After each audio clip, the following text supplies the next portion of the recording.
Hello guys, আমি SK চলে এসেছি আবার একটি নতুন ভিডিও নিয়ে তোমাদের সামনে। আজকের ভিডিওতে আমরা আলোচনা করে নিব বাংলা আবাস যোজনার দ্বিতীয় কিস্তির পেমেন্ট নিয়ে। বন্ধুরা, অনেক কেউ আমাকে প্রশ্ন করছেন যে দাদা আমাদের তো লিস্টে নাম রয়েছে, তবে আমাদের টাকা ঢুকছে না কেন এখনো। তো বন্ধুরা, আজকে আমরা বিশেষভাবে আলোচনা করে নিব যে আপনাদের লিস্টে তো নাম রয়েছে, কিন্তু কি কি কারণের জন্য আপনাদের টাকাটা ঢুকছে না। তো সেই জিনিসটা আজকের ভিডিওতে আমরা আলোচনা করব। তো বেশি দেরি না করে চলো শুরু করা যাক ভিডিওটা। তো বন্ধুরা, ইতিমধ্যে আপনারা হয়তো নিশ্চয়ই শুনেছেন যে অনেক ব্যক্তিরা আপনাদের দ্বিতীয় কিস্তির পেমেন্টটা চলে এসছে, তবে অনেক কেউ আছেন যে এখন পর্যন্ত পেমেন্ট আসছে না। তবে আমি আপনাদেরকে বলবো আপনারা একটু ধৈর্য ধরুন, অবাক হবেন না বা ভয় খাবেন না যে আপনাদের দ্বিতীয় কিস্তির টাকা ঢুকবে না। ঠিক আপনাদের দ্বিতীয় কিস্তির টাকা ঢুকে যাবে। তো কি কি করতে হবে জিনিসটা আমি আপনাদেরকে ধাপে ধাপে বলে দিই। তো প্রথমে বন্ধু বলে দিই যে প্রত্যেক দিন সরকার কিছু না কিছু করে টাকা পাঠাচ্ছে। এইটা না যে যতটা বেনিফিশিয়ারি রয়েছে, মনে করেন আপনারা তো 12 লক্ষ বেনিফিশিয়ারি আছেন, প্রথম কিস্তির টাকা পেয়েছিলেন। তো এবার কি হচ্ছে, আপনারা যে 12 লক্ষ আছেন তাদেরকে তো প্রত্যেক জনাকে এক এক দিনে করে 12 লক্ষ টাকা মানুষকে ছাড়ছে না। নবান্ন থেকে কি করছে বন্ধুরা, যে আপনাদের প্রত্যেক দিন হয়তো কোনোদিন 80,000, কোনোদিন 1 লক্ষ মানুষকে এইভাবে করে প্রত্যেক দিন উপভোক্তাকে অ্যাকাউন্টে টাকা পাঠানো হচ্ছে। তো আপনারা হয়তো 12 লক্ষ আছেন, আশা করি 3 দিন থেকে টাকাটা আপনাদের অ্যাকাউন্টে আসছে।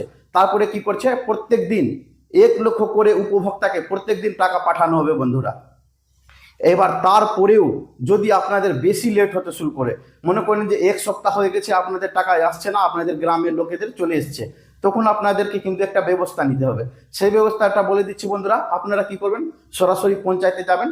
পঞ্চায়েতে গিয়ে আপনারা চেক করবেন স্ট্যাটাসটা আপনাদের, যে আপনাদের প্রথম কিস্তির টাকা যে পেয়েছেন, তো দ্বিতীয় কিস্তির টাকা পাওয়ার জন্য আপনাদের অ্যাপ্লিকেশনটা অ্যাপ্রুভড রয়েছে কিনা, না আপনাদেরকে পেন্ডিং করে দিয়েছে বা রিজেক্ট করে দিয়েছে। যদি রিজেক্ট না থাকে তাহলে কিন্তু আপনারা অবশ্যই পাবেন। তবে বন্ধুরা, আপনাদের যদি কিছু মিস্টেক থাকে কোনো ডকুমেন্টসে বা অ্যাকাউন্টে যদি ভুলভাল থাকে, তাহলে কিন্তু আপনাদের পেমেন্ট আটকে যাবে। আর যদি কোনো কারণে আপনাদের পেমেন্ট আটকে যায় বন্ধুরা, সেটার জন্য আমি আপনাদেরকে বলে রাখি, আপনারা কিন্তু মন দিয়ে শুনবেন।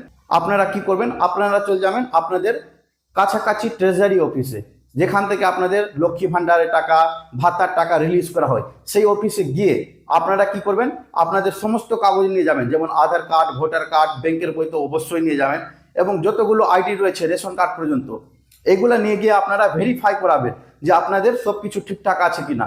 কারণ অনেক সময় ট্রেজারিরও ভুল থাকে, যে আপনাদের সব ডকুমেন্টস ঠিক আছে, ট্রেজারি কি করেছে, বাই মিস্টেক আপনাদের নাম্বারটা অন্য করে দিয়েছে, এগুলা ফল্ট থাকে বা ডিফল্টিং আপনাদের অ্যাকাউন্টে টাকাটা আসছে না।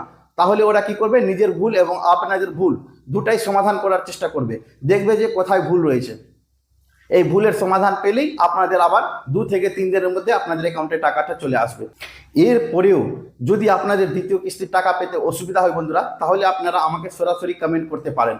আমি আপনাদেরকে ভিডিও অফিস থেকে জানকারি নিয়ে আপনাদেরকে আমি দিয়ে দিব, এবং যতটা পারবো আপনাদের প্রবলেমটা সলভ করার চেষ্টা করব।